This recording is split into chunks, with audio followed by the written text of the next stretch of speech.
Байгалийн нөлөөллийн тухай нөлөөллийн үнэлгээний тухай хуулийн нэмэлт өөрчлөлтийн төсөлтөд бол санал нэгдэж байгаа, нэгдэхгүй байгаа зүйлүүд бол байгаад байгаа.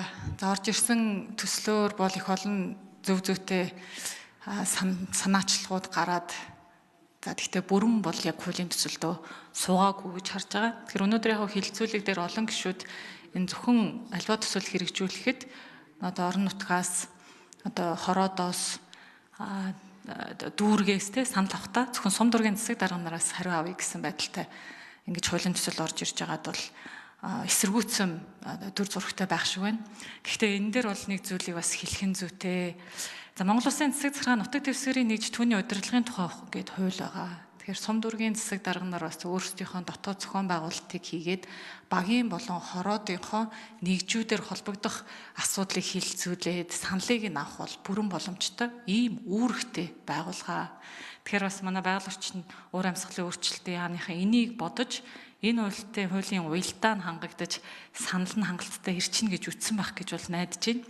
Гэхдээ энэ заалт бол 10 хоногийн дотор хариу өгнө гэдэг нь магадгүй жоохон богинохон байгаад иж магадгүй. Тэгэхээр энэ дээр бол нэгэнт хөндөгдөд орж ирж байгаа заалт учраас сайжруулад явах бол бүрэн боломжтой. За санал нэгдэхгүй байгаа нэг зүйл болон заавал өнөөдөр чуулганы хэмдэр дээрээс хэлэх шаардлагатай байгаа зүйл нь байгаль орчны нөлөөллийн үнэлгээний нөлөөлөх байдлын үнэлгээний тухай хууль бол зөвхөн уул уурхайн төсөлтэй холбоотой хууль биш. Энийг бол заавал тодруулж хэлэх хэрэгтэй байна. Энэ хуулийн одоо заалтан дээрээ өөрөө төсөл гэдгээ тодорхойлохдоо шинээр байгуулах болон ажиллаж байгаа үйлдвэр, үйлчилгээ, уул уурхай, барилга байгууламж гэд энэ бүгдийг бол оруулж өгдөг юм том хууль байна. Тэгтэл бол одоо жишээ нь иргэдийн хүсэлтээр байгаль орчинтой холбоотой мэдээллийг авах, тэ одоо ямар нэгэн үнэлгээ хийлгэх энэ шинээр энэ хуулийн төсөлд орж ирж байгаа 14.1-2, 14.1-4, 18.4 гэдэг энэ иргэдийн хүсэлтийн дагуу хийх альва асуудал нь дандаа газрын хэвлэлийн баялагын ашиглалт гэдэг уул уурхай руу чиглэлсэн зохицуултад ороод ирж байгаа. Тэгэхээр энийг бас ингээд том зургаар нь бүгдээрээ харъя.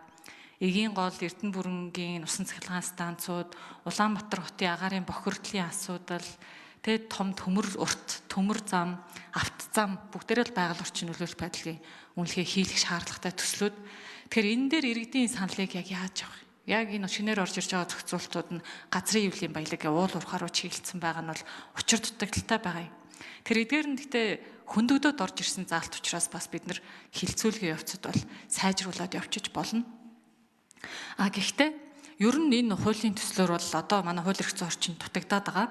Ер нь одоо хэрэгжиж байгаа төслийн нөлөөлөлд өртөж байгаа бүс гэж юу хэлхий? Нөлөөлөлд өртөж байгаа иргэн гэж яг хэнийг хэлхий гэдэг тодорхойлт орж ирэх ёстой. Энэ орж ирээгүй. Тэр одоо бид нар хилцүүлэхийн дэмжээд явлаач тодорхойлтыг хаана оруулах? Тэгэхээр энэ нөгөө дэмжихгүй байгаа асуудлын гол шалтгаан нь энд байгаамаа. За нийгмийн нөлөөллийн үнэлгээг бол хийдэг болно гэдэг бол твшил байгаа. Тэгэхээр энийг орж ирж байгаад бол их баяртай байгаа. Гэхдээ энэ дээрээ бүгдээрээ бас нэлээд сэтгэлээ гаргаад сайжруулж орж ирэх орон зай байна гэж харж байна. Яагаад гэхээр яг нийгмийн нөлөөллийг ямар шаардлага хангасан шинжээч хийх.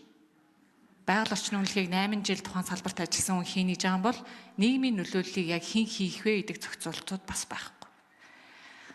Тэгэхээр энэ асуудлуудаас болоод одоо хуулийн төсөл нэлээд тийм хүлээж авал яах вэ? Гишүүд дээр л их ажилтай байгаа юм шиг харагдаад байна. Тэгээ байгаль орчны байнгын орон дороос энэ саналаа хийсэн байгаа.